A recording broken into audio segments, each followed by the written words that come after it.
Friends, if you like this podcast, I guarantee you'll like my buddy Rocklander and his weekly newsletter, The Backcountry Brief, full of cool insights not only about our great country, but about the freedom of the outdoors, family, and patriotism.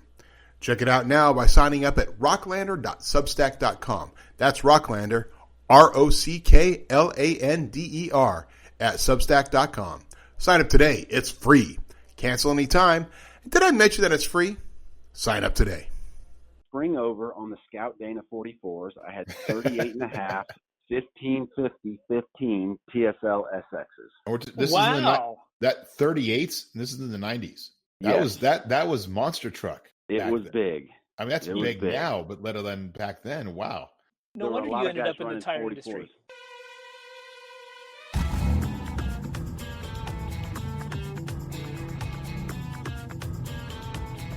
The Modern Jeeper Show, the show about Jeeps, Jeeping, and Jeepers.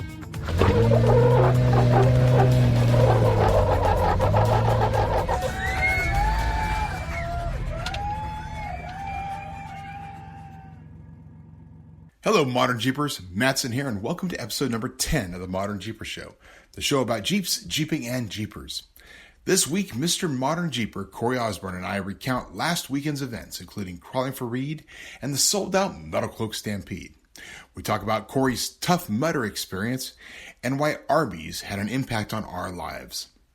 Then we are joined by Milestar Tires' Andrew Hoyt to discuss his 25-year career, how he became a tire geek, how he spent $2 million on Porsches, understanding tire durometer and compounds, why Falken won't make 40-inch tires, while Milestar is called a Tier 3 company with a Tier 2 product.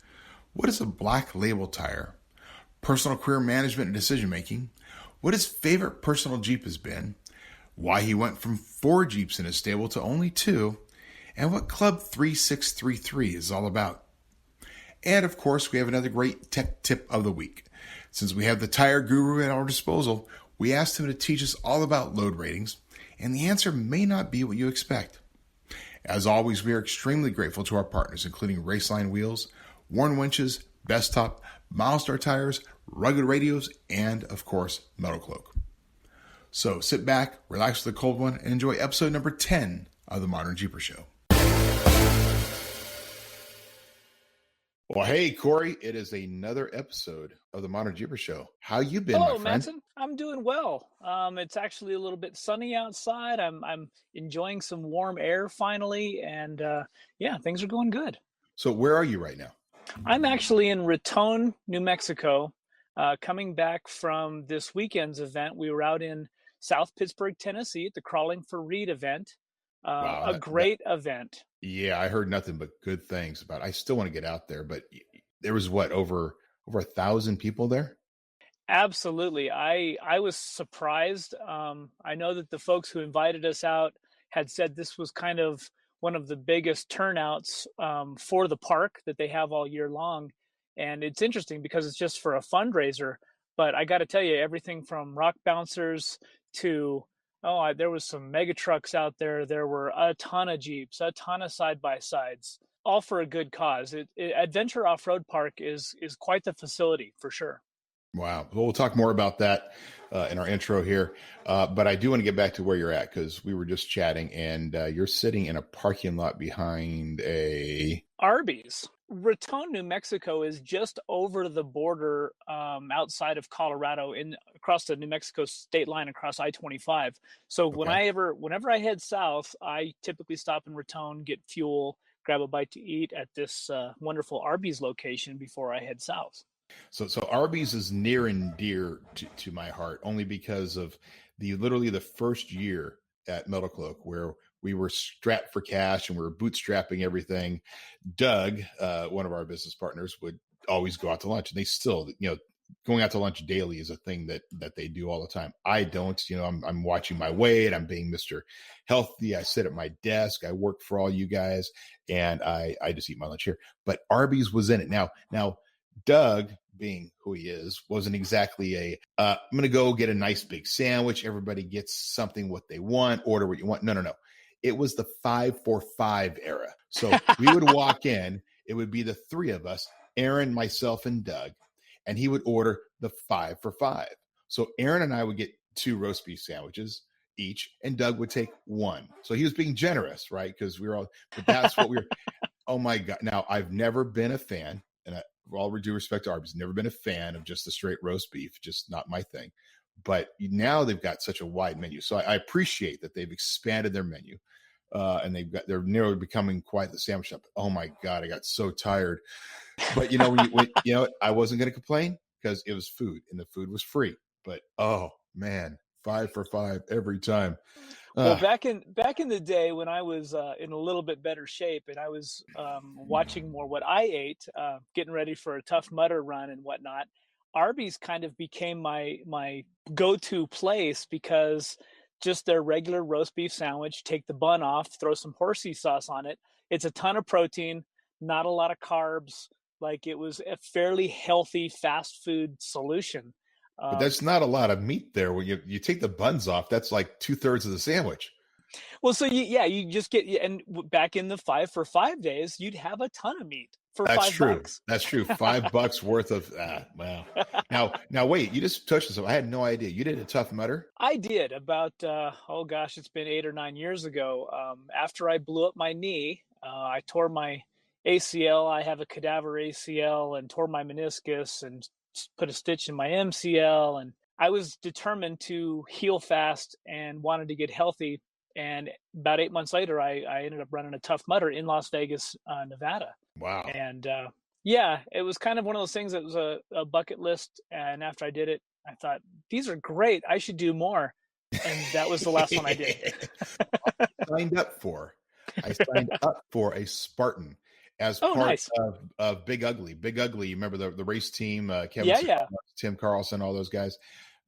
Big Ugly Racing was doing a team one down in Southern California, and I signed up for the Spartan to join the team, and something happened. I got sick, or I had an injury, and I forget what it was. But the thing about Spartan, and maybe it's true with these others too, is you go back to them, you say, yeah, I need to cancel. Can I get a refund? Oh, heck no. Right. If you are not up to doing this, too bad, sucker. Who cares if you're sick? Who cares if you're injured? This is Spartan, baby. Spartan. You got to go do it. So that's right. Yeah. So my dad, being 77 years old now, that's kind of his thing. He does a lot of the warrior dashes and the Spartan races. And I tell you what, when I get to be 77 years old, and if I can still run those off-road type events, yeah. Well, it's my bucket list this year as part of getting in shape to do a couple of Try-for-Funs. Oh, nice. So and those are ones they do out here, which is it's a small run, small swimming, small biking. Also getting in out here at Prairie City, where we just had the Metal Cloak Stampede. We'll talk about every Wednesday. They actually have a mountain bike racing. Oh, and wow. So I was going to go out there and try that too. So that's fun. The Tough Mudders, that just seems like a brutal event though. The freezing cold water I thought was a little extreme, like literally like you jump in and I thought my heart was going to stop kind of thing. But wow. The electrocution side of that event, yeah, I'm just not too sure. There was a gal next to me. We had to crawl under this electrical barbed wire per se. It's literally electrified? It's literally electrified, and there's these little strings hanging down from the wires as you're on all fours kind of going underneath this webbing, and you'd catch these little wires in your forehead and on your face, and the gal next to me caught one in her forehead, and just a reaction, she smacked her head down and busted her nose. Oh, jeez. Like just smacked her face into the dirt. And looks up, and she's got nose or blood coming out of her nose, and it's a little extreme for sure. Yeah, it sounds like it's this desire of ours. Some would say taking a Jeep and driving up something obscure or hardcore, or hopping in a rig and racing through Johnson Valley is the same level of personal abuse. Absolutely. So I guess it's just points of view. So okay, so let's get back to events. Crawling for Reed, such a great cause. We talked about it last week. And truly, it sounds like you had a great time, great response being there. Tell me more about the event. It's it's a wonderful piece of property, and the owner of the place, it has recently changed hands. Like I think about a year and a half, 2 years ago. The gentleman that owns it now, I can't remember his name off the top of my head, but he's a professional baseball player. Oh wow! And for who? yeah, and he that'll be in our show notes, right? Right. Okay, we'll do a little research. And he's put quite a bit of money into the property and fixing it up, and it's really a nice place. It's, again, I'm guessing there had to be at least 1,000 people out there. I heard that they raised in excess of $60,000 at the gate for the cause. Oh wow! So yeah, I mean, we had a line at the CTI trailer all day long. I ended up doing a little over 65 rigs on the trailer in 6-7 hours. The weather was nice. I forget, though, it is back east, and Tennessee, part of their, I guess I'll call it, culture is night wheeling. And oh really? I've always been hesitant. I remember something that Tony Pellegrino used to tell me years ago, that bad things happen at night, and night wheeling is no different in Tennessee. Bad things happen at night. I mean, I think there were a few rollover type situations that were, there may be some folks who got a little hurt, but night wheeling is when a lot of people go out on that mountain. It's not for me, but apparently there's a lot of people out there that do enjoy that. So, well, and I don't know if it's necessarily that just bad things happen at night, or is that bad things happen when the libations pour before you go wheeling at night, which a lot of time it goes hand in hand, right? Because I've done some of my favorite wheeling in Moab at night, right? But up Moab Rim, and it's just amazing going and doing some wheeling out there at night. But yeah, when you've got guys with you that have been out there going, hey, let's go wheeling, woohoo! I'm at on the Rubicon at Cantina for the Con, did a midnight run with some guys that were liquefied, little liquid courage, and it's pretty hard to keep up with them, when they're bouncing through everything as fast. So yeah, I think for our modern Jeepers, we all understand that you can have amazing time, but you need to be careful of that liquid courage. Well, I think you hit the nail on the head. There's something that happens in the late afternoon time frame that changes that level of expertise as well at night. Right. Yep. So you had Crawling for Reeds on your way back home, and you have a massive schedule ahead of you. We'll talk about in a second. We just had the Stampede, and I got to tell you, with it being a muddy mess leading into Saturday morning's racing, and the way it was, we had the best attendance we've ever had. It was a line all the way out. We ran out of parking. We were working on that issue quite a bit.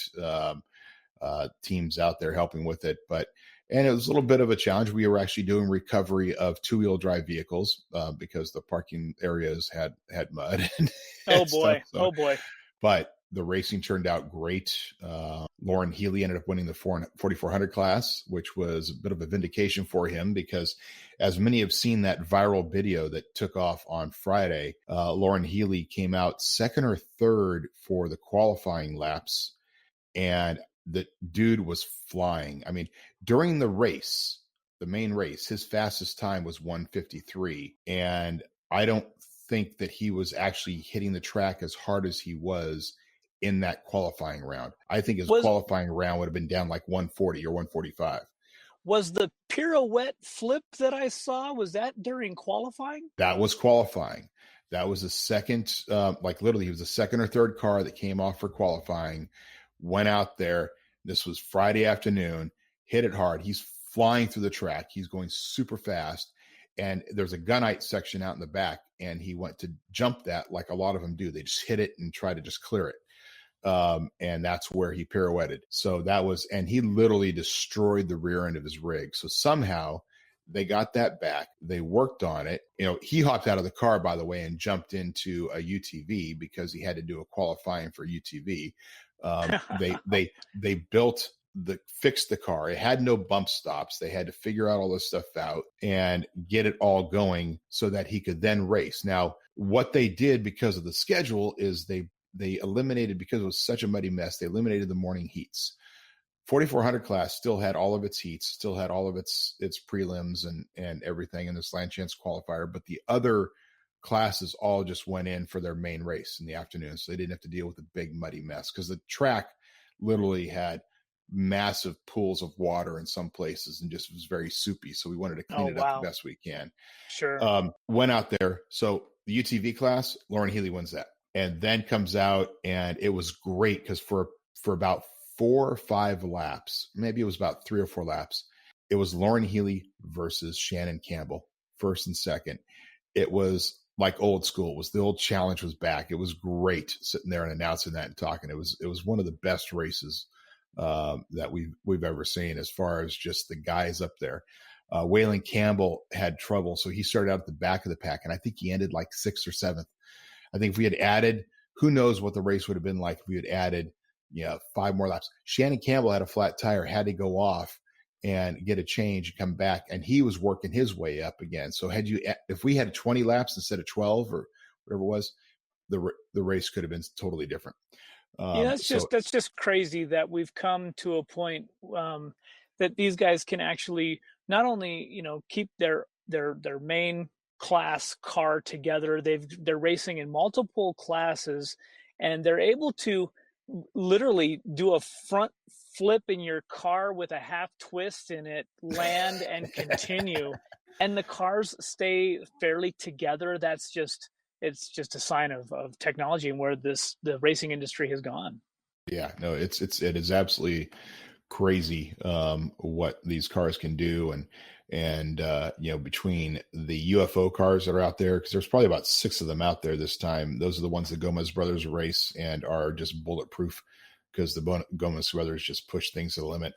To what Lauren's driving and Shannon's cars, and we talked about that at the drivers meeting in the morning. Our nickname for the event is Carnage Unleashed, and I had to tell them I think it's might be not even applicable anymore, because they've done such a great job of building their vehicles to handle what Prairie City puts out, that there's just not as much carnage. The carnage is coming from the newer racers, not necessarily familiar with the track, rollovers and stuff, and just cars that aren't built as well. But yeah, it was a great event. Looking forward to it next year. Nice. So schedule wise, you and I are going to see each other pretty soon at Eastern Jeep Safari. You've got Unlimited Off-Road Texas coming up here quickly, so you're home for a few days and then heading back out. Yeah, I'm home for I think 4 or 5 working days, which I have a lot to accomplish. I'd still like to. Hopefully, we can get the blue lifts on the CTI trailer line X'd and painted before Unlimited Off-Road Expo in Dallas, and then literally I head home from Dallas. We have the Jeep Dirt and Drive event that'll take place going into Moab, which I think I'm home from Dallas for 2 days. We start the Jeep and Drive event into Easter Jeep Safari, and then, as you know, we will head towards Daytona Beach right after that. Wow. Unlimited Off-Road Expo in Nashville after that. Crawl Readers Ride in Wolf Caves, Texas after that. Wow. It's going to get a little crazy for a bit. That's awesome. Well, our guest is a good friend and somebody we tend to see at these events. And I'm pretty sure we're going to be able to hang out at Eastern Jeep Safari. But we have with us Modern Jeepers. We have Andrew Hoyt. Now, Andrew is, we'll introduce him here in a second here, but Andrew is a 24-year veteran, probably 25 years now, based on the bio I was reading, of the tire industry, and somebody that you and I have known for quite a while. Absolutely. What a good guy. In fact, a lot of the relationships over the years in my own experience off-road have been because of this gentleman. Like I said, he's been doing it a long time, and he's been in the rubber industry for a long time. And it's nice to have him on the show with us today. Well, and he's not just a tire guy. He is a Jeeper. He's had a lot of Jeeps. We're going to talk about his Jeeps. And welcome, Andrew, to the Modern Jeeper Show. Thank you, guys. Great to be here. Wow. It's so before we get started, the first thing we're going to talk about, because we'll talk about history, talk about your Jeeps, all that good stuff. But I need to understand something, because one of the best articles I ever read about you was a recent one where I learned more about your history and what you've done. And it was called Club 3633. So explain to the non-tire people of the world, what is Club 3633 and why was that such a big deal? Club 3633 is an unofficial club that's done by one of the tire trade publications, Tire Review. And 3633 has to do with the original tire patent from years ago, is what that number kind of points at. But it's a club where they just nominate, different people are nominated that have either made a contribution or been around the industry. Yes, 25 years, which I can't believe I've been selling tires for 25 years now, but it's been an So you amazing started when ride you were and like a lot of 8. fun. Yeah, I wish. Here, listening to your intro, you want to hear a funny story? Yes. 25 years in the tire industry, but when I was 15, my very first job was at Arby's. It So- all ties in together. So were you the Yes. roast beef slicer? No, you had to be 18 to run the slicer because you slice your finger off. That's Well, awesome. At least Arby's has standards. Yeah, I didn't even go Yes. deeper on that whole Arby's thing because my uncle, I went and lived with him when I graduated high school and went to Arizona to go live with him and learn business. And he used to take us to really nice restaurants. And one day he said, "Do you ever eat fast food?" I said, "Yeah." From that day forward, it was Arby's. That's great. That's But great. that's awesome. That's awesome. So you start out, you went to school, Georgia, right? I went to University of Georgia, studied economics, and I started at a retail chain in Atlanta. At the time, it was called NTW, that stood for National Tire Warehouse. Shortly after I joined the company, it was a franchise organization at the time, and there was probably about 30 stores in Metro Atlanta. The retail chain dominated the tire industry at the time, and this was early 90s now. And shortly after, it was sold back to corporate NTW. Later, a couple years later, Sears Tire Group purchased the company and changed its name to NTB, which is National Tire and Battery, which is still around today, actually. They're in Metro Atlanta, they're in Florida, they're in Texas. So they're owned by TBC Corporation, which is out of Florida. But this did retail there. I moved. I was in Atlanta with the company for about 2 years before they asked me to relocate to Chattanooga, Tennessee, and that's actually where I got into off-roading. So I was running a retail store at the time in Chattanooga on, I can't even think of the Rossville Boulevard, near downtown Chattanooga, and I had all these Jeepers bringing their rigs in, and they were in a Jeep club. And the guy was like, "Hey, you should come out and join us one day." So, I had when I was in Atlanta, I had a CJ7, but I sold it. And at the time, I had 2 young kids. My kids were both like 2 and 3 years old at the time. But I bought another CJ7. It was an 86 CJ7. It was that sky blue metallic, and put an add-a-lift kit on it. It was one of the first things I did at the time. Just, I was on a budget supporting a family of 5 at the time, and so it was an add-a-lift, and I picked up. A family of 5. So you Yes. had three kids. I had 2 of my own and then a stepdaughter. Oh, At the okay. time. Wow. So And yeah. how old are you? And how old were you then? That was 95, 96. So I was 26 years old. Family, that's admirable. At 26, I wouldn't even have been able to take care of one, let alone family of Yeah, 5. I think at that age, I was taking care of myself barely. Yeah. It's definitely one thing that has helped me because it forced me to get serious about my career really Mhm. fast because I had to provide for a family. I was married young. I married at 23, right after school. So it was hectic, but I didn't. Was this a spend my college 20s sweetheart? No, actually, I met her while I was in college. We worked for the same company. We both worked for a sporting goods company, and that's how I had met her. Oh, wow. Yeah. Okay, so you get back to the CJ7, which didn't really have room for a family of 5. It didn't. So I was on a budget, so it was an add-a-lift, no reed gears, no lockers to begin with. This was phase 1 of probably 8 phases of the build. I learned many lessons over the course of the years. But I found a buddy that had a 1980 CJ7 that had an original equipment Warn 8274 winch on it that actually had, instead of a Warn serial number pad right there on the top, it said Jeep. So it was an OE Jeep Warn 8274. Oh yeah, Wow. very cool, very cool. And I picked it up for $100. It wasn't working.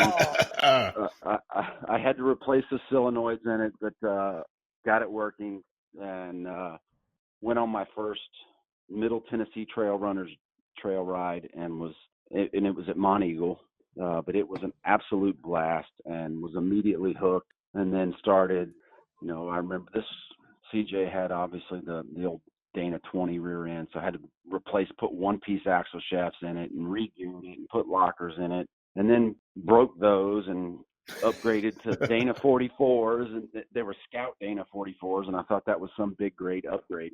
And spring over suspension, and that's the way it was in the South. And in that part of the country, there was Teleco back in the day in Monteagle, and still, you were talking about your event at Adventure Off-Road Park. That's kind of my neck of the woods where I started my wheeling. Everything's wet and slick and nasty, and traction is at a premium. You don't have a lot of traction. And, I used to run Super Swampers back in the day because that's what everybody runs down there. Sure. But a lot of fun, a lot of good memories from that part of the country. So what size Super Swampers did you have? Well, when I was spring over on the Scout Dana 44s, I had 38.5, 1550-15 TSL SXs. This wow. is that 38s. This is in the 90s. That was monster truck. It was big. I mean, that's big now, but let alone back then. Wow. No wonder you ended up in the tire industry. Yes. I needed a discount on my Right. I'm saying that must have been an expensive. That was probably the most expensive thing in your rig. Oh, they probably. Wow, that's incredible. So 38s, you're out there. You got the monster truck on this leaf sprung rig, the CJ, with your family out there wheeling. But again, you're talking about the South. Ian's talked about it. Just the wheeling style out there, the mud, the trees. It was really just power down and go, right? Yes, momentum was your friend, no doubt about it. It wasn't crawling. Yeah, It's funny. Being out there this past weekend, I had a couple of guys come over and say, the one thing that's different about the West and the East, wheeling wise, and of course, I've done a little bit of both, and he said, in the West, you can actually pick your line, and he stopped. Yes, and that's where he ended, and I'm like, well, but in the East, you can kind of pick your line. He's like, well, you can start by picking a line. But literally, you're just a ping pong ball, going up a hill. So that's a perfect description. And it just explains a lot why the rock bouncers are built the way they are. They just go in. Unless you've seen it, you just don't understand how they are built so differently than what we would consider to be a traditional buggy or something out at this side. So you have this. How long did you have that CJ? I sold the CJ probably 2001, and I sold it. My kids were getting a little bit older, and it was, to your initial point, it didn't support a family of 5. I did take my kids out. I mean, I had my first flop was at Teleco, and both my 2-year-old and 3-year-old were in the back. Luckily, I had a good cage tied to the frame. Just lifted them out in the car seat out, and they still, to this day, both love Jeeping and off-roading. But sold it in 2001 because my kids were getting older, and I thought I needed to do some recreation that they could enjoy as well and not just be about me. So we went through the dark period where I didn't own a Jeep. And the dark period, I like that. I bought my son got a dirt bike and my daughter had an ATV. So we were kind of doing the family off-roading thing, still in the dirt, still outdoors, but without a Jeep for a few years. It was probably about 6 or 7 years before I purchased another Jeep, and I moved around a couple of times. I was also working a lot during that phase, and the tire industry took me to South Carolina after Chattanooga, and then it took me to Chicago, Illinois. And Chicago is not, there's the Jeep scene in that part of the country is not great. There's just not a lot of, everything's flat. I mean, there's some mud you can go out and play in, and there's some different stuff if you go up to Michigan or such, or Oklahoma, I suppose. But there wasn't a lot close to me. But that's where I purchased a 2004 TJ Rubicon in Chicago, Ooh. actually. Wow, you went from CJ to a Rubicon edition, 2004. So, and Corey, correct me if I'm wrong. What 2003 was that the first year of the Rubicons? Yeah. Yep. Yeah. So because when I bought Spike, I was kind of hesitant. I wanted the Rubicon, and we knew it was coming. But again, I was trading in a Cherokee at the time that was a leased vehicle, and the lease was out, and so that's how I ended up with Spike, and being an 02 before the. Wow. So you get yourself a Rubicon. What color was it? It was that sand goldish color. I don't know what they called it, the official color. Was it an unlimited, or was it just a TJ? No, standard TJ. Yeah, it was a TJ. Yeah. Wow. Gotcha. And I shortly after I purchased that, I moved back to California. I relocated to California. At that time I was with Falcon Tire Corporation, so moved out to California, and then I was immediately just completely immersed back into full-on off-road Jeep culture with the Mecca here, with everything close by. Wow, that's awesome. So Falcon, we'll kind of get back to the Jeep world, but let's grab that a little bit. You went from in your career, NTW, so then it with the Sears Group because of the acquisitions, right? Yes.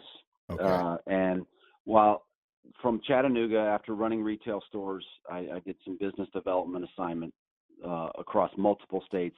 Then to South Carolina, I oversaw 13 retail stores in the state of South Carolina before being asked to move to the corporate office, which was in Chicago.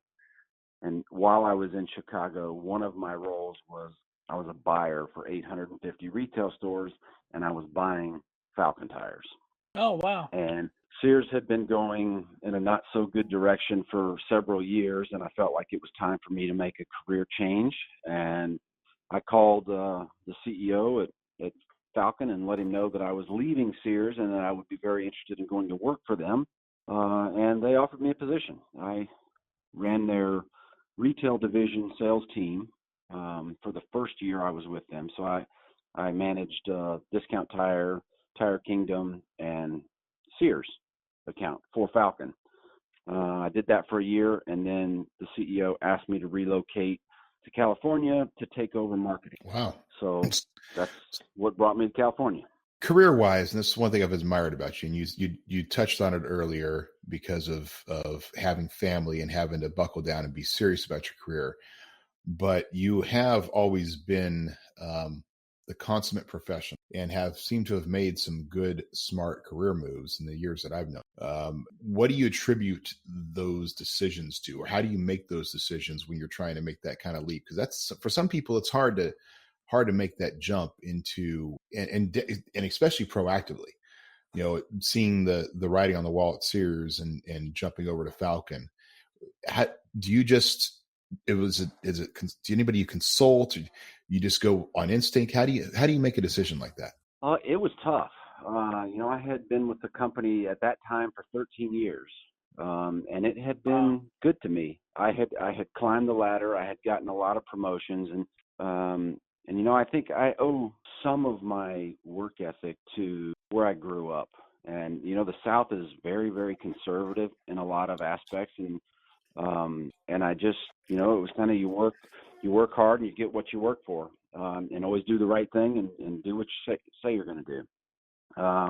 But the time came where I felt like, Sears wasn't headed in the direction. And, I had actually a gentleman that worked at Falcon at the time that managed my account when I was still working. His name was Bruce Ware. I would definitely say he was a bit of a mentor to me. He was, I don't know, he's probably 12 to 15 years older than I am, but was just a complete professional gentleman, and always did the right thing as well. And he kind of just helped me. And I talked to him before I made that decision to leave Sears, and that's also what kind of led me to have the conversation with the CEO at Falcon. So right place, right time, and good people that helped me. You can't do anything by yourself. It takes every step along the way. There's somebody that stuck their neck out for me or gave me an opportunity and a chance. That's all you can ask for in this world. And then it's up to you to perform. But you don't get there by yourself, for sure. Very well said. Absolutely. So you're over at Falcon, and now I didn't really get introduced to the Falcon brand until it made a big splash at KOH. That was just its introduction into the off-road market. But you're not just so our modern Jeepers understand, not just an off-road tire guy. You've been dealing with every style, brand, marketplace for tires, right? Positively. I mean, back all the way from the retail days, I mean, I sold many of BF Goodrich tires or Dunlop tires, and I've run both off-road and on-road almost every brand of tires over the course of 25 years. And there's some good ones out there. And it also, my retail experience helped me immensely in the corporate environment and in the marketing and branding environment. And even joining Falcon, when I joined them in 2006, they were primarily a ultra high performance brand. That's what they were known for. They had just gotten into some of the autocrossing and the grassroots. That was even before professional drifting was a thing. But they were into the grassroots side of it. So they were not a very well-known brand at the time when I joined them. And they hadn't done anything really to speak of from a light truck perspective. So we were trying to expand the presence of that brand as well as just the breadth of product offerings for Falcon. And on the marketing side, so when you're doing the marketing for them, were you just focusing on that? Because what year we're talking? 2000, 2005? 2006, 2007. Okay. Yeah. Okay, so internet's big, everything's going good. We're in this new world. But were you really doing the same thing, focusing on events when you're doing your marketing, like doing a lot of the car shows and that high performance stuff? Is it how were you focusing your marketing? Yeah, it was a lot of events in that niche. There's a lot of people think of marketing as just the events or the advertisements, but there's the business side of marketing too, which is promotional activity and pricing and competition, all those things you have to study to make sure your product is appropriately placed and what is your go-to-market strategy, but also your promotional strategy. From a promotional standpoint, we were doing a lot of car shows. We were doing grassroots drifting. Falcon at the time was one of the original supporting brands for Formula Drift, which is the North American Professional Drift Series. We went on to win multiple championships in that series. And then we actually expanded into American Le Mans, which is IMSA racing, which is road course racing with Porsches, which was a great experience. Ton of relationships built there with Porsche AG in Germany and just a lot of very expensive marketing to race the Porsches, obviously, but it was an exciting time there. So you were full-fledged sponsors of like a Porsche team? Yes, we actually owned our team. So unlike wow, okay. And that was in the early days at Falcon. We first, when we were doing drifting, we sponsored guys, and you'd write a check to somebody. We still to this day, you get emails all the time with somebody wanting to be sponsored and what have you. And we went down that path to begin with. But what we realized is, you might sponsor this guy who says he's going to do a good job, but then he blows a motor or breaks a rear end or busts an axle and what have you, and then he's out. He's down and out. So we realized we really couldn't control our destiny by just sponsoring a person. So we had our own team. We in drifting, we owned a 5-car team, and we controlled the maintenance, we controlled the investment, what kind of engine went in it, what kind of transmission went in it, because then we could control our destiny, and we knew if it broke, we had the spare part sitting on the shelf right behind us so we could get it in.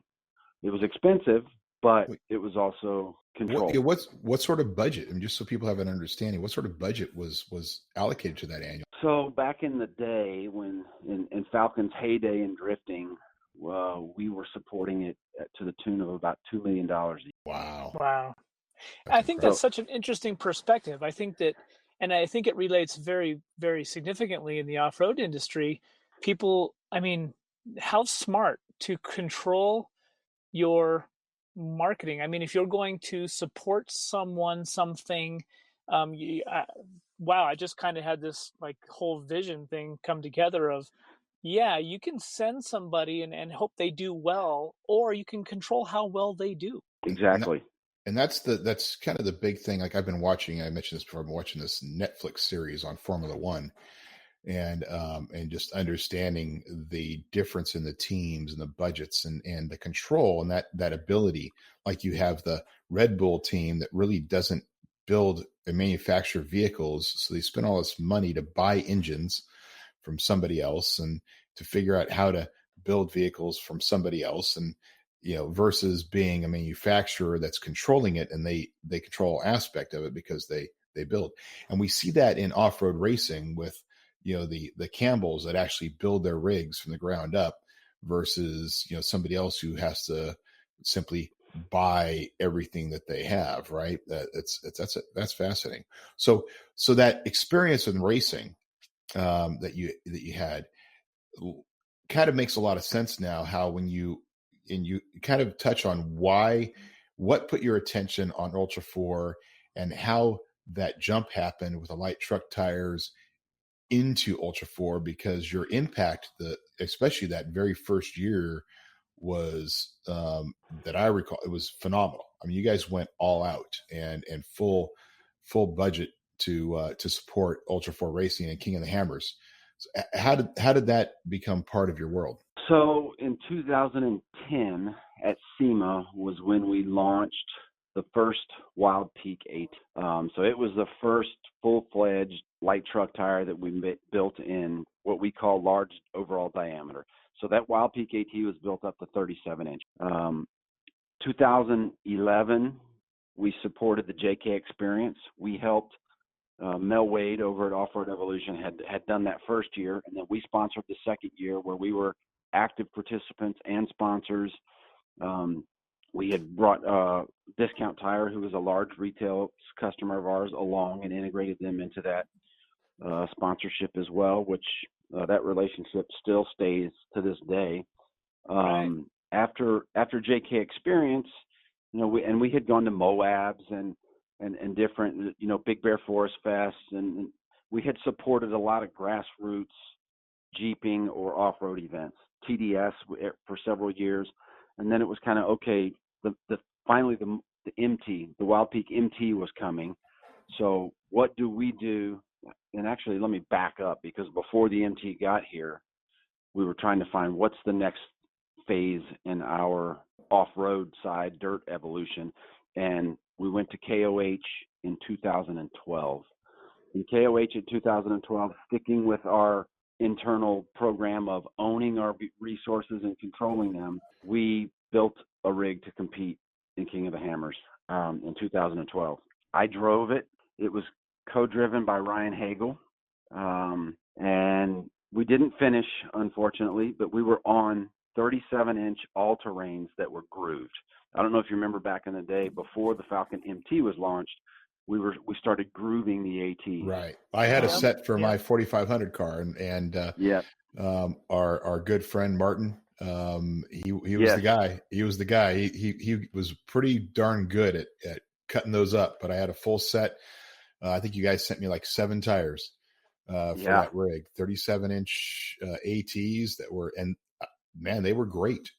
They worked out. And prior to that, we had a set of ATs on our Cloak 3, standard ATs. And I drove them that year. Gosh, that must have been 11, I would think, because we met you guys as a company in 2010 at Off-Road Expo. We were right next to you, and then so we got a set after that. So Easter Jeep Safari 2011, we're driving ATs on Cloak 3, our JK. And were grooved. No, those were just standard No. ATs. That was just Okay. just standard set out at Moab. I was incredibly impressed by how well they hooked up. But then I got a set for my car, for my 4500 car. Those were grooved, and no complaints. I mean, they did awesome. Yeah. I tell you, it was the construction of that tire was great. 3-ply sidewalls. Sumitomo, who's the parent company of Falken, they do a great job on their compounds.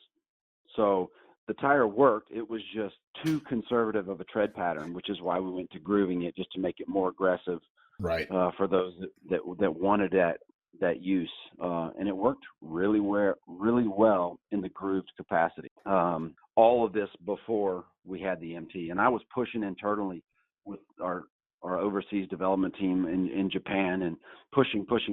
We need larger tires. We need MTs. We need it now.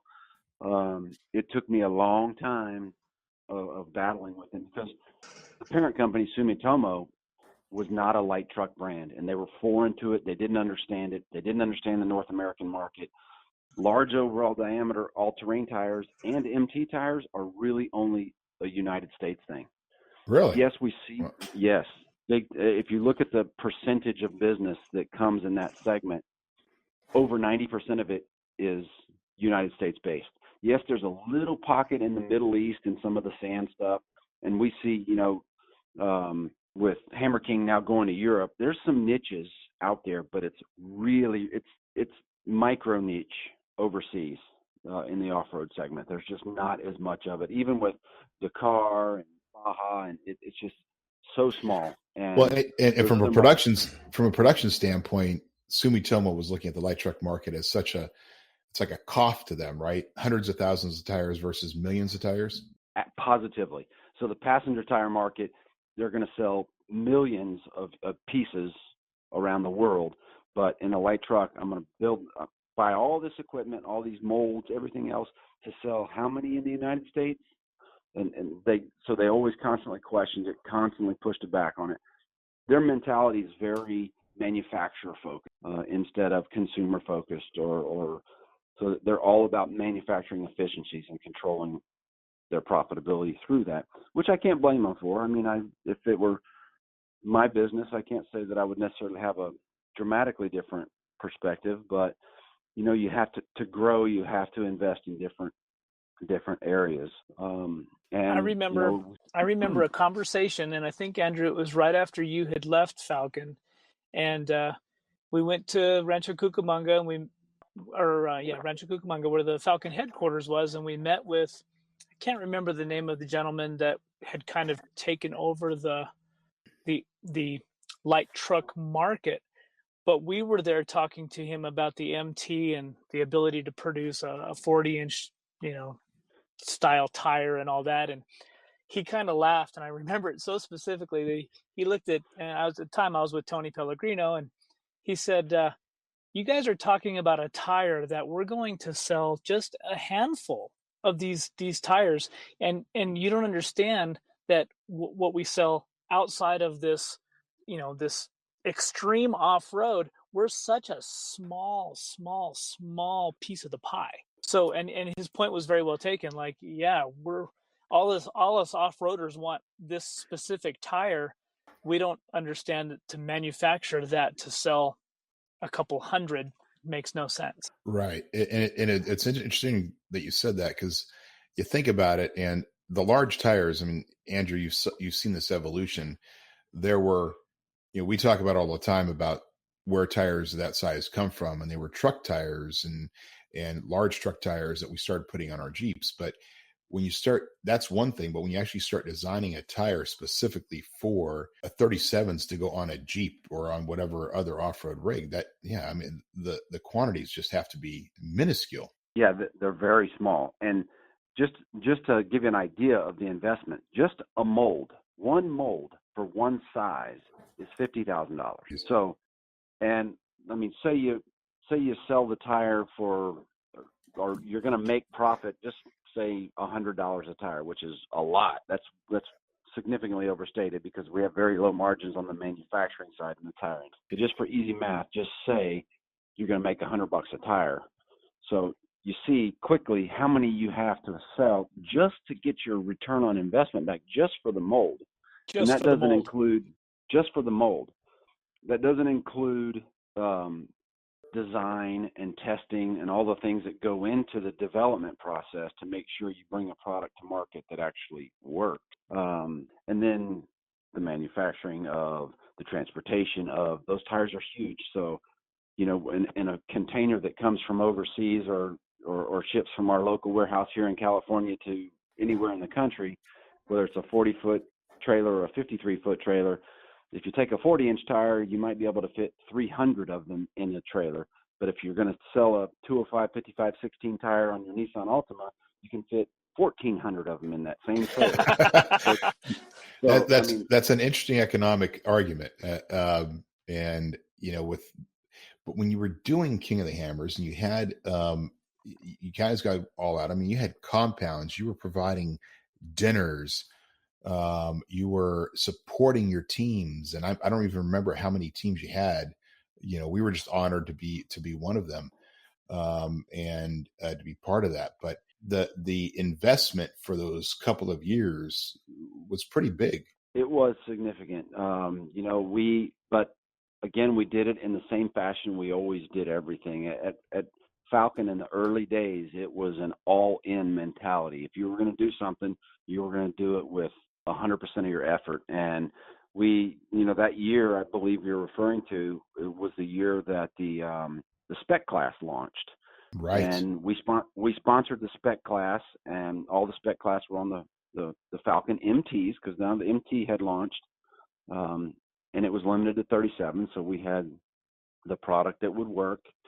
And then we sponsored several teams now that we had a tire that was more legitimate for the category. You know, we had a lot of doubters in 2012 when we were running ATs on the course. Of course, no one in 4400 wants to run a 37-inch tire.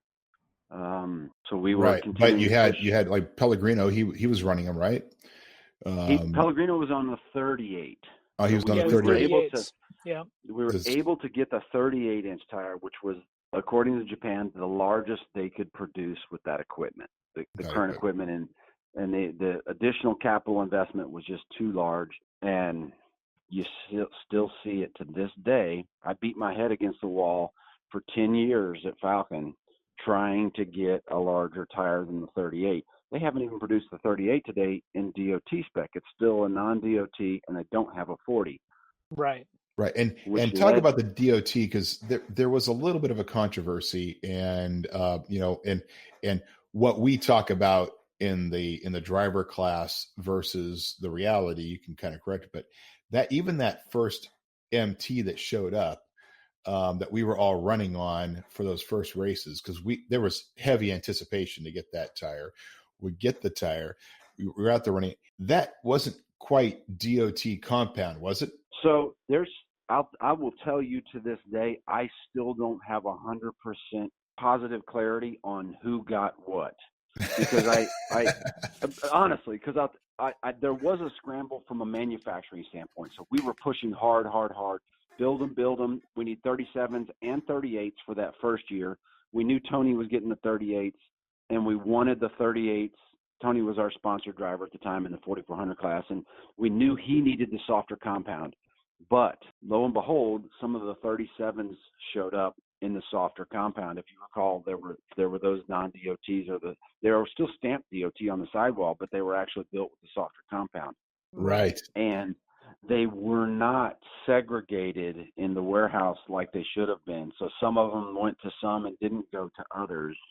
See, I was attributing it to, you know, it's a classic Japanese marketing, right? Back in the day when Sony came out with his first little transistor radio, and he used to sell it as it fits in your pocket, and it didn't actually fit in a shirt pocket. So he made custom shirts for all of his salesmen with larger shirt pockets, right? Yeah. And so I was kind of, you know, these are DOT, yep, perfect time, just in time for the race. Everybody out there is going to hook up.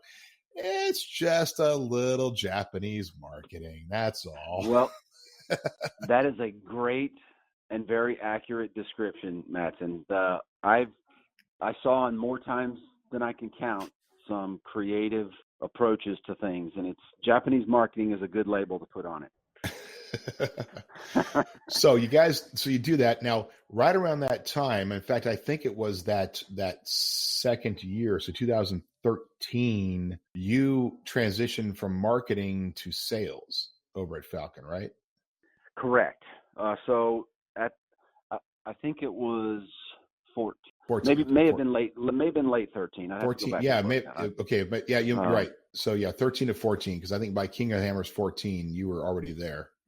I was in sales, yeah. So while I was VP of marketing at Falcon, the VP of sales retired, and the CEO asked me to take over sales. So I transitioned over to VP of sales within the company, and really was forced pretty much to disengage from the marketing side.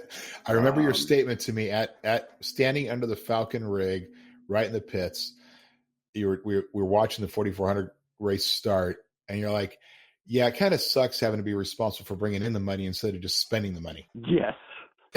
Not nearly as much fun and a lot more responsibility, but things happen for a reason. Right. So how much longer were you with Falcon before you made the leap after that? So I left Falcon in 2000, was when I left Falcon, and joined Tireco, which is where I'm at now with the Milestar brand. And it was an opportunity for me. Tireco was actually a customer of mine at Falcon, so I was selling to Tireco. Right, because Tireco is a large warehouse distribution company as well, right? Yeah, Tireco is little known, but we've been around since 1972. We're a family-owned company, which is nice. It's very refreshing because the money you spend is now real money and not, the tire industry is known for big budgets when it comes to marketing. And, there are some out there, the Hancooks of the world, that spend north of $30 million a year on marketing. Wow. But here in a small family-owned environment, the mentality is very different. So before I joined here in 2016, they hadn't really done any marketing to speak of ever. So that's part of the reason they wanted me to join, because the tire industry's kind of in the last 5 to 10 years gone through a ton of acquisitions and mergers and just evolution. So a lot of change, and they realized this is kind of what led to the birth of Milestar, honestly. They realized that they had to control their own destiny here at Tireco. So that the Milestar brand is our brand. It is the one brand that we own and control globally. We sell 2 other consumer brands that we have exclusive distribution rights to, and that would be Westlake and Nankang. And we're exclusive for all of North America for Nankang and all of the United States for Westlake, but the Milestar brand is ours globally. We own that. That is our brand. So that's where the majority of the marketing efforts are focused here internally, as well as the product development. And we own all of our molds and et cetera, et cetera. So when did the Milestar brand start? It technically started in 2005, I believe, but it was very, very small in the early days.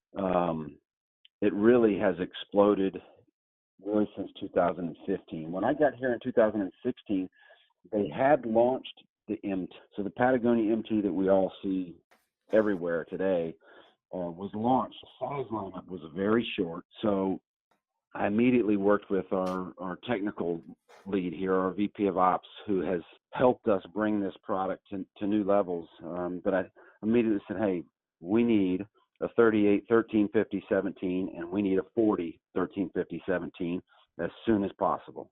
So in October, this was October 2016 when I got here, we had neither of those sizes. The largest thing we had was the 37 1250 17. But there was no one really here internally that understood this niche or really what the enthusiast side wanted or needed. And, there's back to the 40-inch mold quandary and do I build it or not? The way I sold it here internally was it's a halo product.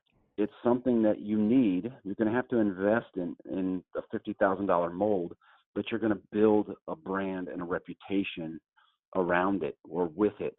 So it should be looked at not necessarily as a traditional manufacturing sales return on investment, but look at it as spending $50,000 to build a brand. Brands will spend $50,000 for advertising. Why not spend $50,000 to build a product that you can take to market to build a brand around? Makes sense. And we built the 40, and we've had it out now. And now we've come out with the black label, which is the softer compound 40. So explain black label, because people are used to red label. Explain the black label. So here's how we came up with that.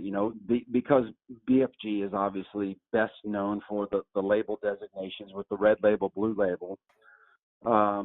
And we figured black label was a nice tie-in, something different. Black label is Johnny Walker Black Label, maybe. Might tie it in. There you go. I might be known to drink a small glass of scotch or whiskey every now and then. But we played the whole label thing, and we went black. And, we've still played around with the idea of a little twist on the rocks, because your black label, you like your black label on the rocks, like your scotch on the rocks. I like Very it. clever. Very clever. Yeah, but we haven't brought that one out just yet. We've had a couple informal submissions, but nothing to market yet. It's funny. But the black label. Go ahead. Go ahead, Corey.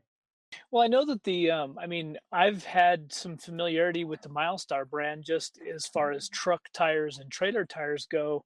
They're some of the most indestructible tires that I've come across as far as, and it's funny when I talk to people and you mention Milestar, they'll go, "Oh yeah, those are trailer tires."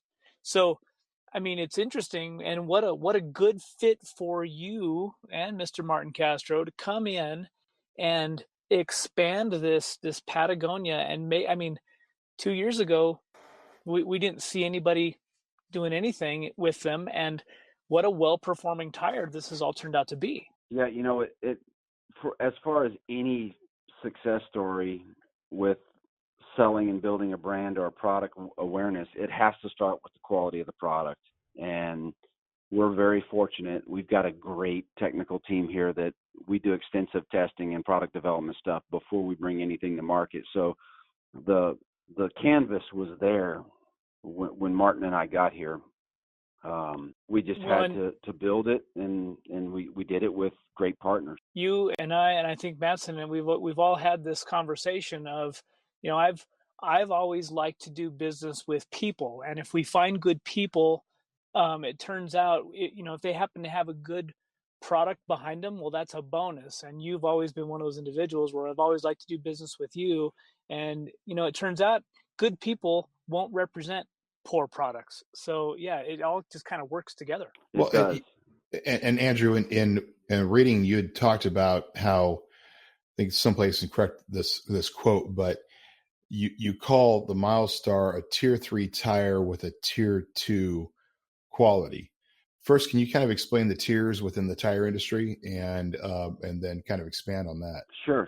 So we, right or wrong, we kind of split the industry into tiers, and most of the tiering is based on price position, honestly. So in your tier 1s would be your higher priced household brand names, so brands that everybody would recognize: Goodyear, Bridgestone, Michelin.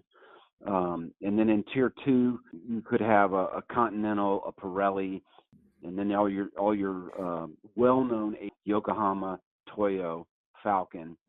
You'd put Cooper in tier 2, Nexen maybe, Kumho maybe, and then tier 3 has traditionally been other import brands that you wouldn't necessarily know as household brands, which is really kind of where Milestar fits, as well as, again, 10 years ago, no one was really playing in that arena. Everything was focused on tier 2 and tier 1. But today the industry has evolved, and it's evolved largely because consumers and distributors or retailers around the country have become more comfortable with the idea of selling a brand that everybody doesn't necessarily know, but it's good quality. And the mass retailers have done it for years. There's private label tires at Discount Tire. Discount Tire sells the Arizonians, and that's been their house brand for forever. And nobody's ever heard of an Arizonian, but right. they sell it with confidence at the counter because they know it's developed.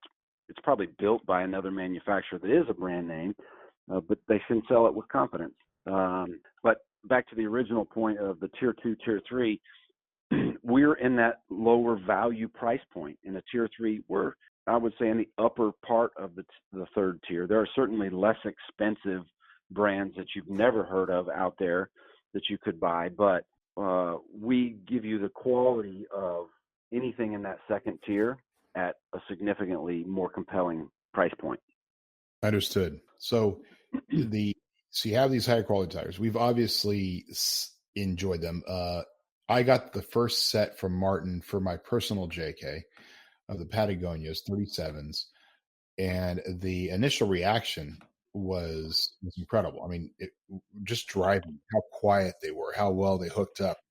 And that led to us reaching out and saying, hey, maybe we can do something here, because we again, as Corey said, we love working with you. We love working, with a good quality, and it's been such a great relationship.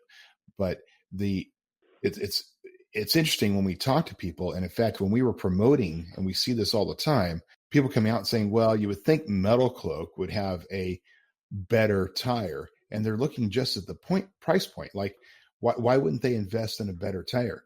But it is interesting that you guys sit at that lower level price point, incredibly inexpensive for a set of 37s or a set of 40s, and yet they're performing better than most tires I've ever tried. Yes, it has definitely been a challenge for us, because everyone judges a book by its cover, and everyone's full of world's full of naysayers as well that look at it and say, well, I've never heard of that brand, so it can't be of good quality. Or, right, boy, that tread design, that sure is aggressive. That's got to be really loud on the road. It's human nature. It's what we do. We see something and we make a judgment based on our personal experience. But part of the reason that tread design is so incredibly quiet, it is the quietest MT I've ever driven on. And it's because of that center rib design, the way that in any tire, when it's fully inflated at road pressure, the majority of the contact patch is coming from the center 2/3 of the tire. That's where your road noise is voided with our design there. But you air it down for the low off-road pressure, and then you have the big lugs and the biting side, the shoulders for the added traction off-road. It just works. It's got obviously a 3-ply sidewall, strong construction, very unique design also. You don't see anything like this, which is another thing I love about it, is it's completely different, and as soon as you see it, it stands out from everyone's traditional chevron style pattern. Well, we're seeing it. I mean, I don't know what your growth numbers have been in 2000. It just seems to have gone from the beginning of the year to the end of the year alone was just explosive in the number of people that recognize the brand, that come up to us and say, hey, what do you think of those tires? I was thinking about getting a set. We started selling them through Cloakworks here and putting them on rigs because they're just such a great performing tire. So it has to be a great celebration at the Milestar side, just seeing this brand catch on. Yeah, our growth and our market share have exploded. It's a good problem to have. We've got a new pattern that's built off the same carcass. We call that the same green tire. So the new Patagonia XT, which is that tweener category that we debuted this tire in our SEMA booth this year. It's kind of the RT category is what some refer to it as, that very aggressive AT to a modest MT pattern. But we just launched it on the same green, so now we're producing all those on the same production line, MTs and XTs. But so we're experiencing a lot of growth right now in this segment, which is great. It's building our brand awareness, and it has a halo effect over all of our product lines, honestly. For our listeners out there, I should have the XTs on the Metal Cloak truck, and it'll be at the Unlimited Off-Road show if anybody's interested in checking them out. Yeah, definitely. I've been, the AT, XT, MT, curious seeing how the XT does. I know the ATs, we just ran We talked about this in our last episode, but we just ran those ATs, 37-inch ATs. And I think this was your new AT because you guys just did a redesign of the AT, right? That's correct. Okay, so we got the new ATs. We put it on our amped Jeep and took that Jeep out to Arizona where we did the FMVSS testing. And it was a big risk for us because a tire, one, we've never run with. Second, it was a 37. And our own little, naivete, it's like, hey, we're going to throw 37s on a 3.5-inch lift and send it out there to be tested because that's what our average customer does. So we threw these new ATs on from Milestar. We threw on a set of Raceline wheels on the rig, went out there and ran this test. And when we showed up at the testing facility, they were a little aghast because they said we basically never have good luck with 37-inch tires. Everybody just does 35 or smaller or whatever. But we went for it, and it worked. We got certified. I know there were some conversations about all of that, and just and make sure that we were all in the same place. But we got the certification on 37-inch tires from Milestar, on the Raceline wheels, on a 3.5-inch Game Changer suspension with Rocksport shocks on a 2014 JK, one that had been wheeled. You can see the scratches on the control arms. You can see the scratches on the undercloak system, and it was incredible. So it truly was a great testament to your product. Yeah, we appreciate the opportunity. And for those that don't know, that FMVSS testing, that is a handling test at speed. So it's not like you're crawling. This is on almost a road course style to gauge the roll of the vehicle for performance. So it was awesome opportunity. We appreciate it. Yeah, performance and safety. And then Corey, we were just testifying about this in another episode. Like I said, I think we've talked about Milestars in every episode, which is just great to have you on today. You put 40,000 miles on those trailer tires last year.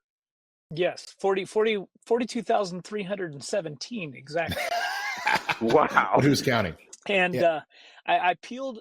So this was on the original steel, modular steel wheels that the trailer has always had on it. And I peeled those same tires off a week ago and put them on the Raceline Defenders to match the truck and give the trailer some love. That's a 16-ply trailer tire. And for anybody that's not ever tried to mount or take off a 16-ply tire, the bead on that tire is 1.5 inches thick. It is incredibly stout. It took 3 of us and a good tire machine. It took us about 7 hours to mount 6 tires. And those tires, people are looking at them going, so did you incorporate the spares? Because I also carry 2 spares, which those tend to be just display pieces.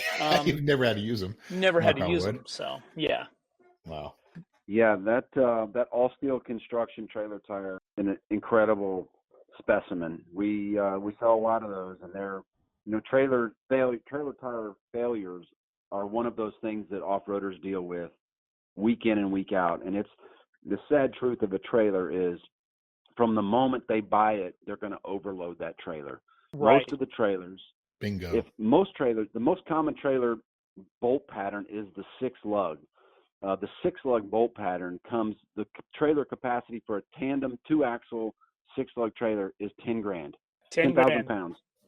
So no matter what you do with it, and by the time you put a Jeep on there with the weight of the trailer and camping gear and accessories or whatever else, you're flirting with trailer capacity because the trailer itself goes into that 10,000 pounds.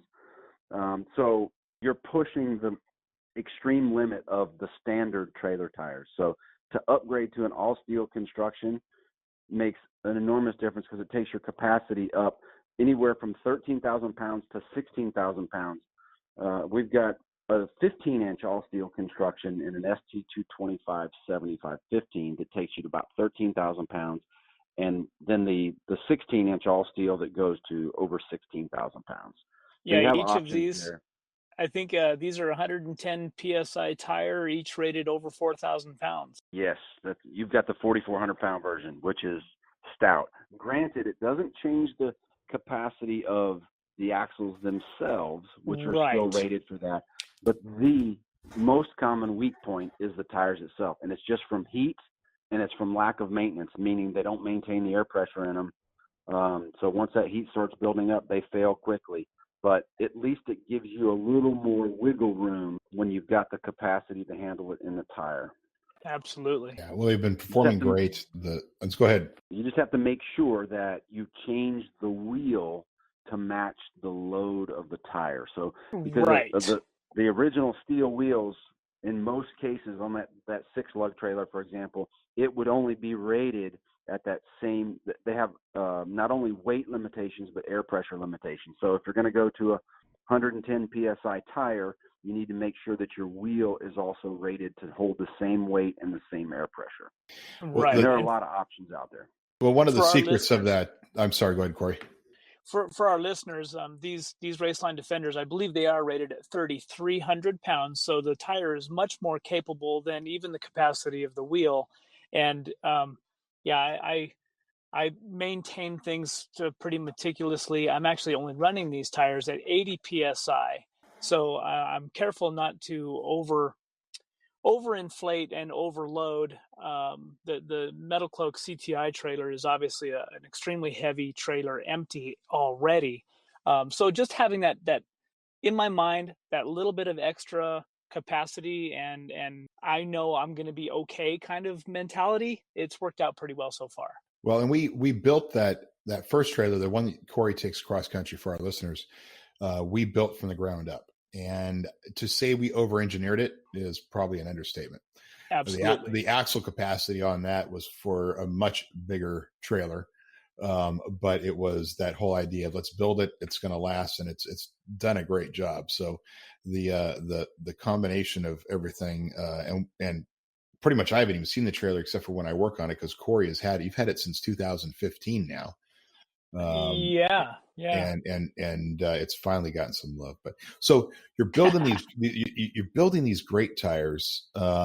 This career move has been dynamic. You've brought, Martin Castro. He's just an awesome guy and a workhorse. And you brought him back into the tire world because we knew him over in Falcon, and leave of absence from tires and is back in.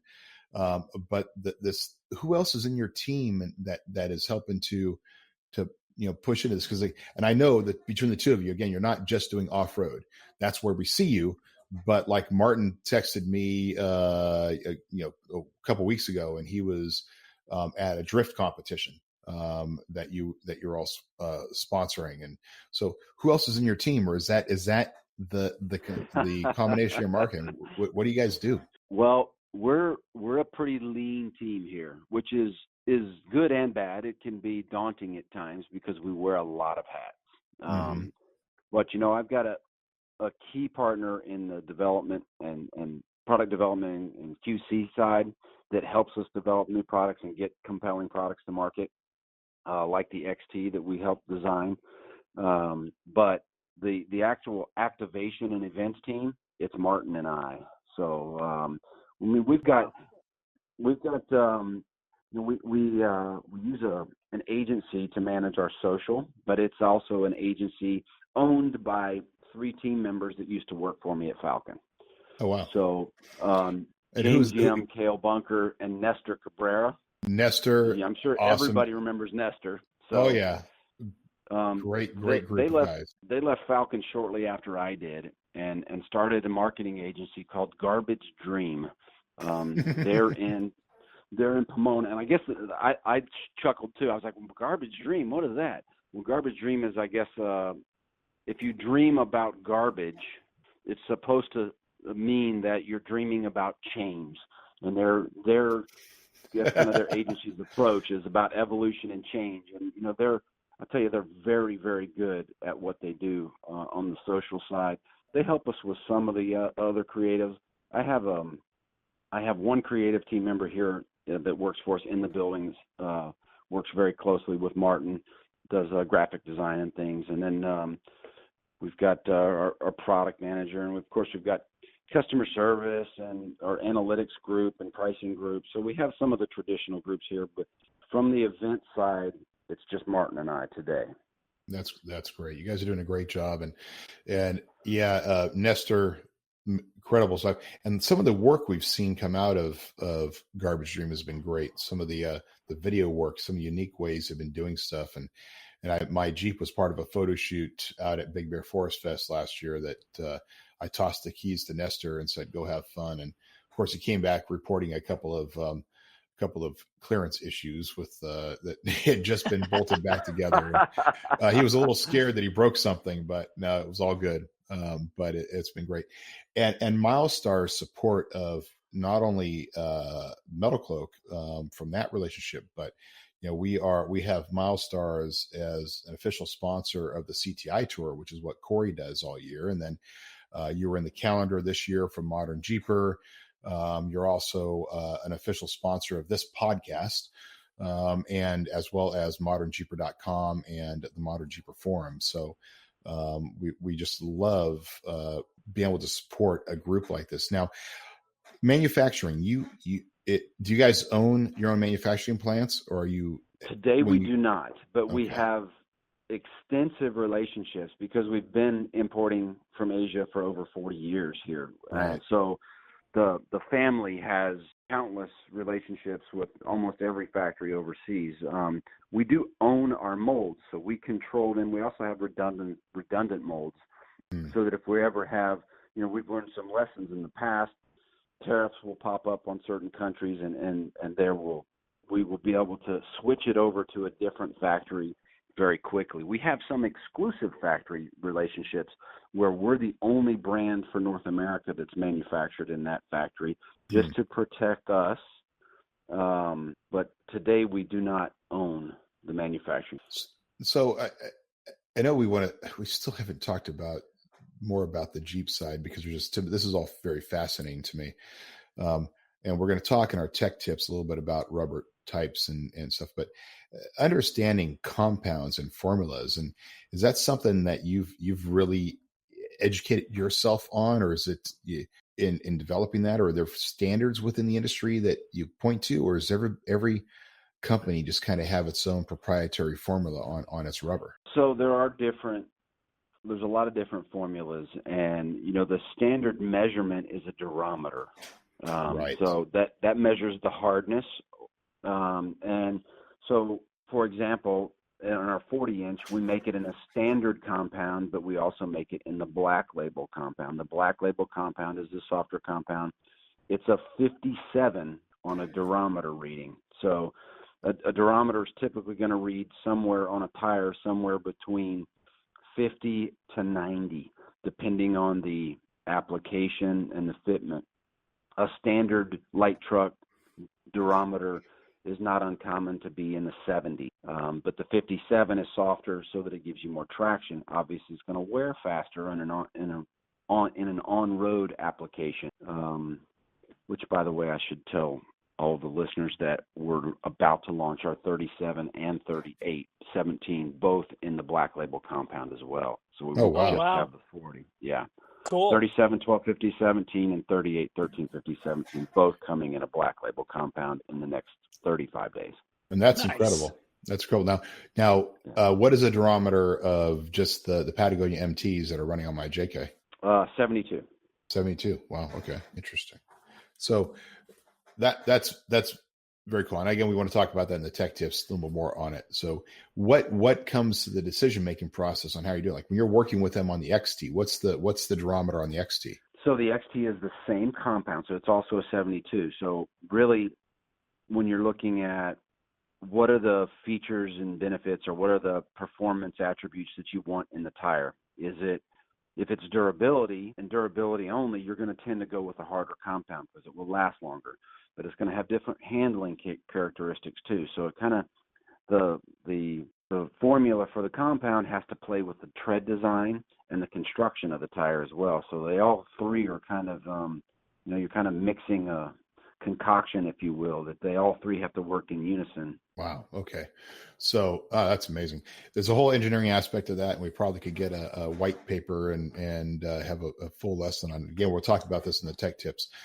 So currently, let's go back to Jeeps, because you are obviously out there. You've got your Jeep. What is your current ride? So I'm currently down to 2 Jeeps, which I'm thrilled with. A year ago, I had 4.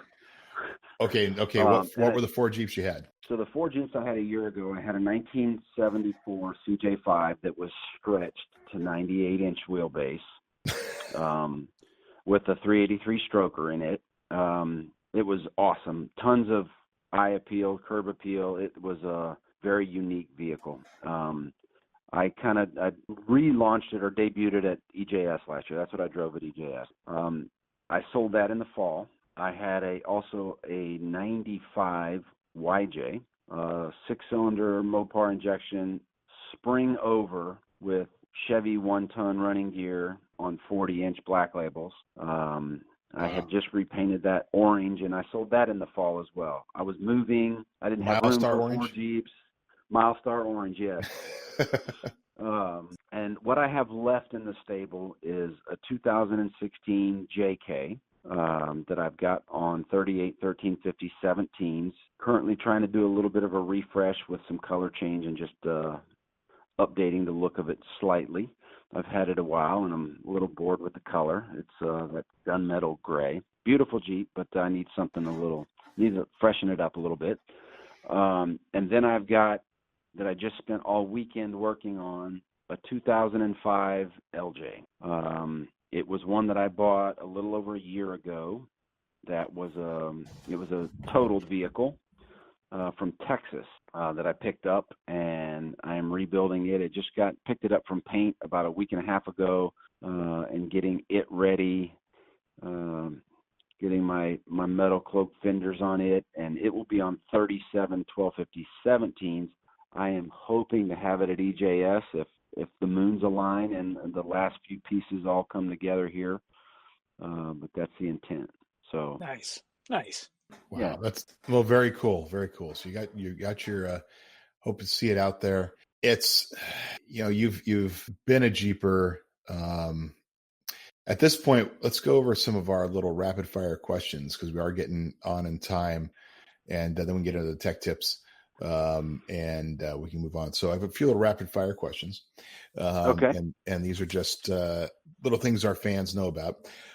Of all your Jeeps you've had, so you can tell us how many you've actually had, because I've counted 6 so far, but that's just the ones we've talked about.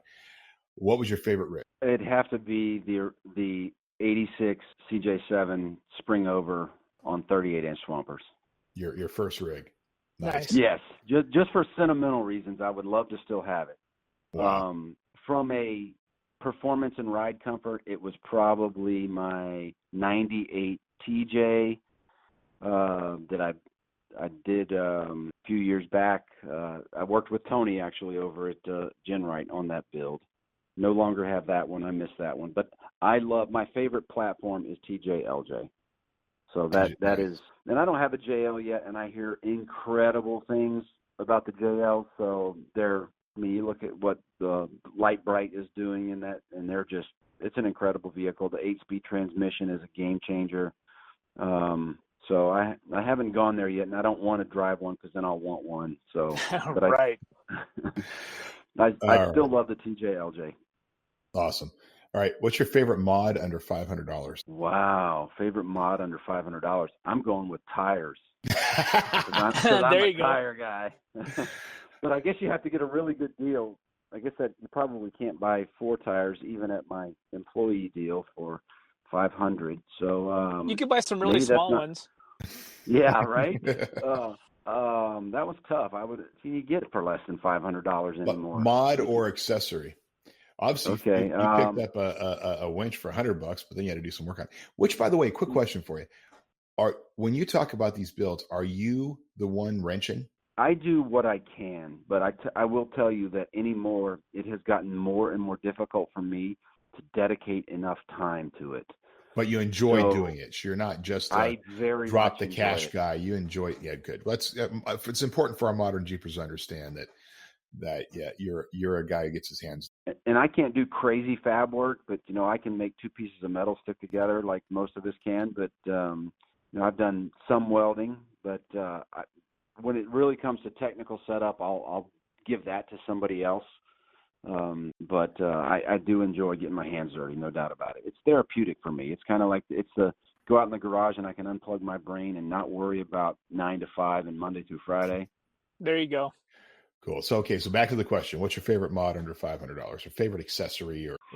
I tell you what's pretty cool. The S-Pod setup is pretty cool.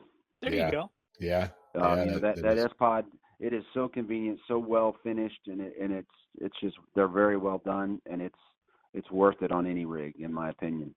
Absolutely. And John's a great guy. Another great family-owned company. Yep. All right. Favorite trail. I know what you better say. Die Trying in Montrose, Colorado. There you go. Nice. That's my favorite trail. Why I've done it twice. Fortunate enough, once I did it with Corey. Love the trail. Love that part of the country. I mean, Moab's great. Montrose was my first experience with West Coast wheeling. I drove all the way out to Montrose in 2000 for Montrose Madness. Oh yeah. That Trent McGee actually put on. Right.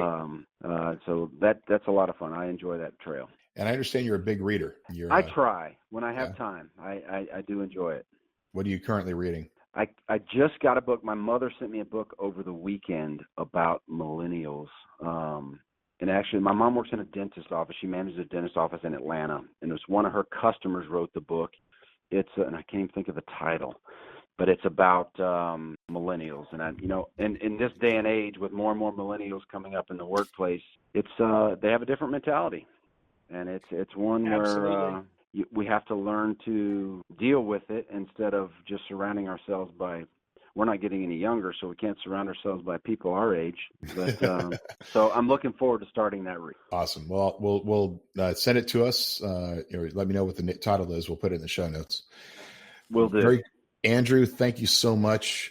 We have some tech tips to talk about now. We were going to do it so we can go into that, but really appreciated this conversation, insight. It's incredible. You're a great guy. I've always appreciated you and what you've done.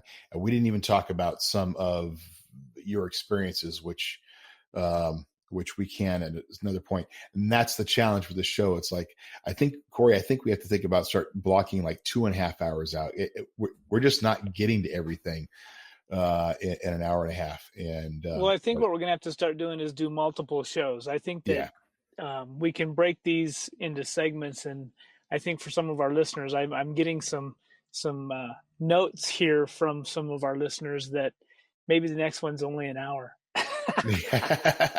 Yeah. Sorry. I know we can talk for days. I very much appreciate you guys inviting me to join you today, and appreciate the partnership. And I know we didn't get to talk too much about Jeeps today. It was some other stuff, but there's so much more, and this is great for our listeners. I mean, they don't want to just hear about the leaps. They want this education, just what we're learning about. I mean, there were some personal experiences of yours we wanted to talk about, but I think this is great, and I think this does have an opportunity for us to expand on, and for our listeners, we'll work that out. We're going to work out how to be able to give you more insights and stuff, but just trying to keep it within a reasonable time frame. So let's go on to our tech tip of the week. And we already touched on this, but we want to help our listeners understand tires and choosing your tires. And we talked already about the tiers of tires. We talked a little bit about compounds and how that's figured out, but and Corey, you can kind of take over here because tech tips are your thing, but help us understand, ratings and just Corey, how would you choose a tire? Well, I don't know about how. I mean, we've got the tire guy with us on the phone, so I'm gonna kind of pass up a lot of this. But when we spend a lot of time driving back and forth across the country, whether I'm hauling something, whether I'm in a truck or a Jeep. All of those things require different tires. And it depends on the application. And in a truck, it's got to be a load range E tire, and that's typically a stiffer, higher PSI type of tire in order to support the loads that we may see in a pickup. But in a Jeep, there's C rated, D rated. We can talk about speed ratings. All of those things are really dependent upon the application in which the tire is being used. So Andrew, what do those things actually mean? If somebody says it's a C rated tire, what's that mean? So CDE, that is the ply rating. It does not mean the number of plies, of physical plies in the sidewall. It's a ply rating, which goes back to a load index. So the C, and most of it will equate to air pressure, honestly. The C's will max out. Okay, I'm going to get a little geeky on you here, tire geek, Love it. but you have a couple different size formats. So there's an LT metric, which is like an LT 285, 75, 16, and then there's a high flotation, which is a 33, 12, 50, 15. So those are different sizing formats. So I'll speak of LT metric, because normally that's what most people will equate the air pressure on the load indexes to. So in an LT metric application, a C load range will max out at 50 PSI, a D at 65 PSI, and an E at 80 PSI. Those are the most common in the light truck world, and that would be for your 3/4 tons and 1 ton trucks. But when you change to a high flotation size, it changes the air pressure maximums. So for example, a 37 12 50 17 might be a D load index or D load rating, but its maximum air pressure is 50 PSI in the high flotation format. You can get an equivalency like a 315, or another example, a 35 12 50 17 in a high flotation versus an LT 315 70 17, which is equivalent to the 35 12 50 17. But then because you stay with the LT metric format, you can increase the air pressure, which then increases the load. So it's the air pressure that gives you the more load carrying capacity. You can't get one without the other. You can make a tire rate, but if you don't put the air pressure in it to support the weight, it's not going to support the weight. Fascinating. Gotcha. So when we look at it like from a customer standpoint, E-rated tires, and we're talking to them about the ride quality, we're having them bring down the tire pressure in order to get a little bit softer, especially when putting a 37 on a JK. And so we're having them bring down tire pressure and get a little softer sidewall. We've all seen an E-rated tire out on the trail where it's down at 8 to 10 PSI, but doesn't look like it's at 8 to 10 PSI. Yes, there's definitely and most of that stiffness comes from just that construction. They've got a different sidewall construction from a C to a D to an E, and some of it can just be sheer thickness, but other it is different materials in the sidewall. And even one manufacturer's 37 12 50 17D is going to handle very different from another manufacturer's. You also see that they, over time in our world, once we air down and perform them off-road, they become a little more pliable. They break in, so to speak. But it's very hard to have a one-size-fits-all in an air pressure and a handling, because, again, back to the tire industry is very manufacturer-focused. So they okay, if I'm going to invest in the mold and I'm going to build one size, I want to build this one size to fit on as many applications as possible. So what happens is almost every manufacturer defaults to the highest load range approved in that particular size, so it'll cross the gamut of fitments, where even though 75% of the fitments might be in the C load range, but they're going to make it in the D or the E because it fits everything with one size, which is the best for the consumer. So what's the load range of, say, the trailer tires that Corey has? So those are G, as in gopher. Wow. And so which allows them to go up to 110 PSI. Correct. Okay. Well, interesting. Yeah. That's fascinating. I had no idea. And you were saying, again, CDE, that's what we see most often on our off-road tires. And what are the Patagonias? that we're running? So the Patagonias, depending on the size, could be C, D, and we even have some F load ranges in the high flotation sizes. And what we've seen the market go, because again, back to the 3/4 ton and 1 ton trucks of today, if you want to put a 35, 12, 50, 20 on a 3/4, that's the most common aftermarket size in the United States, by the way, 35, 12, 50, 20, which is on. Really?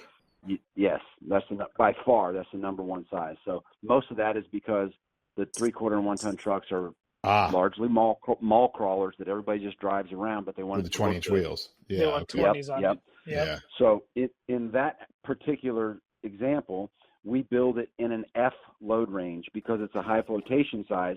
So the F will accommodate 80 PSI, just like the E in the LT metric, and you need the 80 PSI in order to get your TPMS light turned off on your dash. And the dealership today, if a dealership puts aftermarket wheels and tires on it and wants to sell a new vehicle off the lot, they cannot sell it with the TPMS light on. So they need that F load range tire to get the light off. Wow. Interesting. You know, Andrew, you're just a wealth of knowledge. Absolutely. I love it. We've learned a lot here, and hopefully I have a feeling I'm going to try to corner you in Moab just to keep talking about stuff. Maybe I'll bring a recorder. And we'll call it a bonus session. Corey, sounds like a good plan. So, all right. Well, you mentioned Lite-Brite earlier, and I forgot to mention for our listeners, pay attention because we know the Modern Jeeper Metal Cloak CTI tour out at Easter Jeep Safari. We are planning on having our friends from Lite-Brite come out and join us for a couple of hours with their rig as kind of a meet and greet. So pay attention to the Modern Jeeper page and to the Metal Cloak page to when that's going to happen. Corey's out there doing the CTI Tuesday afternoon, Wednesday afternoon, all day Thursday, and all day Friday. We're going to have some shirt giveaways again this year, and Andrew, hope you can come on by and say hi as well. Definitely, and I hope to see you guys at our Wednesday night partner event. Yes, absolutely. I wasn't going to mention that because I didn't want to make it too, but we're not saying where it's at. But we're very excited to be included in this and to be a part of that. It's amazing to have good partners, and it's always enlightening when you're actually working with good partners versus forced partnerships. And we definitely. So that being said, thank you again, Andrew. Corey, this has been another great episode. Anything you want to wrap up with? No, sir. I'm good to go. I'm going to start. I got about 350 more miles to cover today. So, I'm going to get back on the road. Fantastic. Well, don't eat too much Arby's. And for all of our Modern Jeeper listeners, you can find us at modernjeeper.com, Facebook at Modern Jeeper, Instagram at Modern Jeeper, modernjeeperforum.com, and of course, Modern Jeeper Adventures, where you can see all the good stuff. Thank you again, Modern Jeepers, and we will see you on the rocks. This podcast will self-destruct in 5, 4, 3, 2,